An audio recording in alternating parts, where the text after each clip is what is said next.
Today I'm going to talk to you about 5 myths and 5 truths of freelancing. Freelancing in the creative industry. So I'm talking video production, audio production, photography, those types of fields. Any type of work where it's you're gigging, okay? And the reason why I want to do 5 myths and 5 truths is because if you're thinking about becoming freelance, maybe you have a staff job and you see the stars out there and you're like, you know what, hey, wait, maybe I want to be freelance. I want to give you a few ideas to consider. Or maybe if you're already freelance and you're wondering, why is it the way it is? So I just want to dispel myths and then give you some truths. The first myth is that it gets easy. I never use the word easy and freelance in the same sentence ever, because they don't belong together. It is not an easy way to make money. It is not an easy way to manage your schedule. It's not an easy way to work. It's complicated. It's time consuming. It's unexpected. You have to be flexible. And there's just nothing easy about it. I've been freelancing on and off for maybe a total of 15 years over my career, and it just doesn't get easy. I would not use that word. The next myth is that clients pay on time.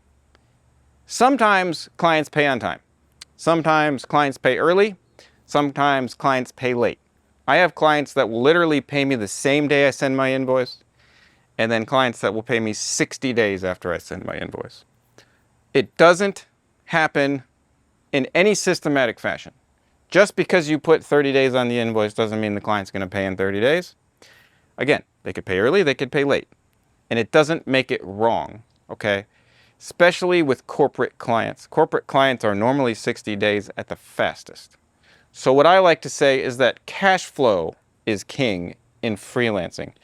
Manage enough projects and enough clients where the payments are going to be coming in at different times. Some are same day, some are 15, some are 30, some are 60, some are 90. And it's just going to have to merge over time. Okay? So don't have this idea that all of a sudden everyone's just going to pay you on time. They don't do that. The next myth is that all you need is word of mouth marketing. This one is a danger zone, and this might be a little bit controversial out there, but I'm of the opinion that word of mouth is not the best way to get business, or even the most sustainable way to get business. Why do I say that? I say that because with word of mouth, you're relying on people staying in the industry, and you're relying on people staying with companies, and you're relying on people not retiring or, actually dying. I've had this happen, where people die and then the referrals stop. You wonder why. But people move companies, people transition, and then one of your biggest word of mouth sources will stop overnight. So if you rely 100% on word of mouth, I hear so many freelancers say that they don't market and everybody has their phone number. Well, there's going to be a day sooner than you would like where everybody doesn't have your phone number, because people change and you will stop getting the calls if word of mouth is the only way that you get business. The next myth is that if you just buy a piece of gear, you're going to get hired. This is not how it works.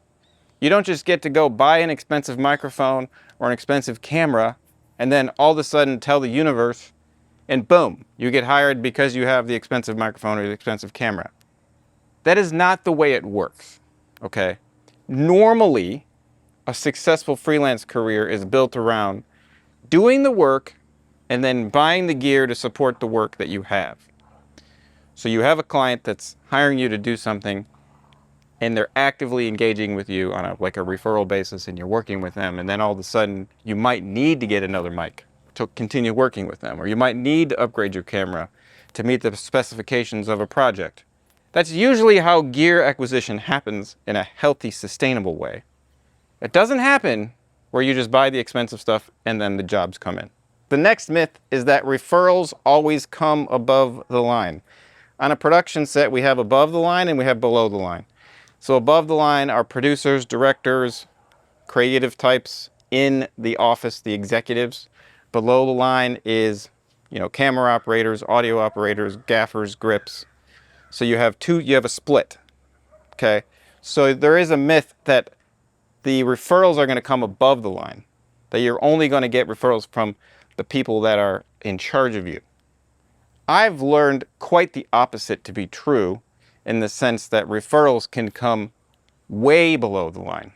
Like, I've had people on a set that were just the PA for the day refer me on the next job because I just had a good rapport with them. Okay, I've had people that are much more junior to me give me sometimes even better referrals than people that are senior to me and above the line.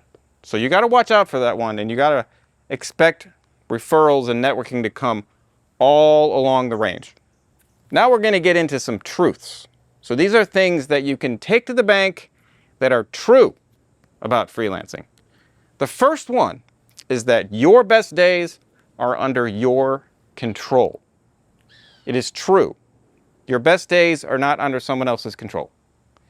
You can decide what your best day is by bringing your best attitude, your best effort, and your best skills to the job. It is completely under your control to have a good day on set. The next truth is that your attitude will get you rehired before your skill gets you rehired. How are you to deal with on set?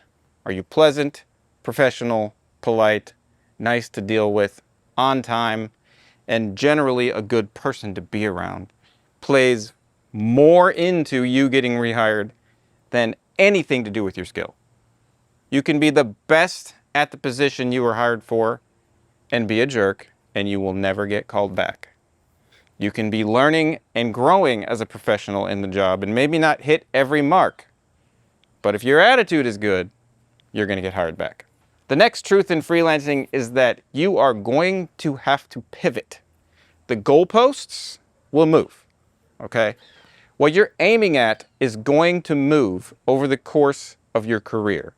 Over the course of a few years, you're going to find out that whatever it is that you're doing, if you're whatever position you're in video, in gaffing, in audio, or any other production position, you're going to have to pivot.